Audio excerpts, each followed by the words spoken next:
Sejarah nama Pulau Rote sebenarnya adalah roti. Kok bisa? Dan adanya dana laut mati serta wisata mulut seribu di Rote. Dan ini dia sejarah nama Pulau Rote dan keunikan. And so let's go. Pulau Rote memiliki banyak nama. Dari arsip Hindia Belanda, Pulau Rote ditulis dengan roti atau rotij yang kemudian menjadi roti. Masyarakat Rote memiliki 9 dialek menyebut pulau ini dengan lote, khususnya untuk masyarakat yang tidak menyebut huruf R. Sementara masyarakat Rote lainnya menyebut pulau ini dengan Lolo Deo Do Tenu Hatu, artinya pulau yang gelap. Dalam buku berbahasa Belanda yang berjudul Lental and Werkenkoot van Netherlands Hindi disebutkan bahwa setelah penduduk mendiam Pulau Rote muncul kapal-kapal Portugis. Dalam dokumen Portugis abad ke-16 dan ke-17 tercantum nama seperti Rotes serta Enda.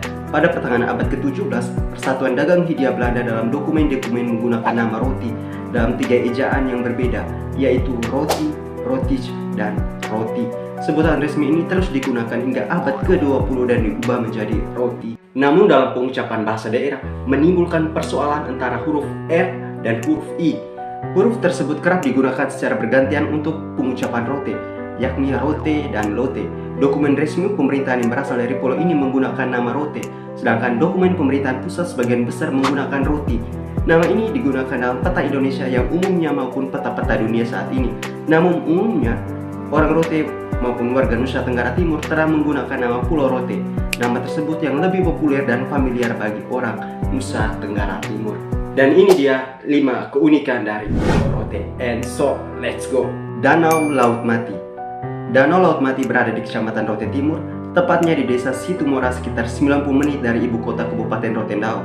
Uniknya, pasir yang berada di Danau Laut Mati ini berasal dari kulit kerang dan keong. Tidak seperti air laut pada umumnya, Danau Laut Mati ini memiliki air yang tidak terlalu asin, sehingga ikan mujair hidup di dalamnya. Padahal ikan mujair merupakan jenis ikan air tawar. Wisata Mulut Seribu. Wisata Mulut Seribu termasuk salah satu dari 8 destinasi wisata di Nusa Tenggara Timur yang masuk dalam nominasi Anugerah Pesona Indonesia atau API tahun 2020 dalam kategori surga tersembunyi.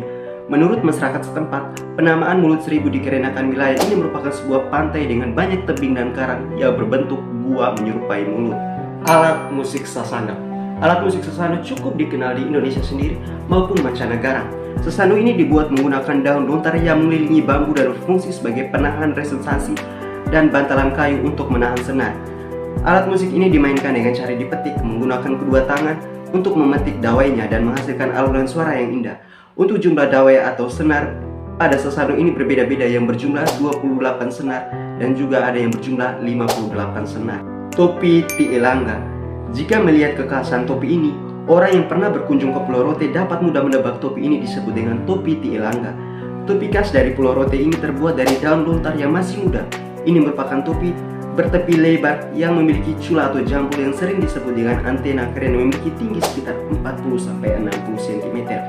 Makna dari antena ini sendiri yakni mengarah ke atas, melambangkan pengagungan manusia kepada Tuhan. Sarung tenun ikat. Dari cerita masyarakat Pulau Rote, kerajinan tangan kain tenun ikat ini sudah dikenal oleh nenek moyang mulai sejak ratusan tahun silam. Sebelum mereka menggunakan kapas, kain tenun ini terbuat dari bahan serat gawang. Tenunan yang dihasilkan dapat berupa sarung yang disebut dengan lambetei dan selimut yang disebut dengan levatei. Kalian tenun menenun ini merupakan warisan nenek moyang yang sudah berlangsung turun-temurun dan terus dilestarikan serta menjadi salah satu ciri khas dari masyarakat Pulau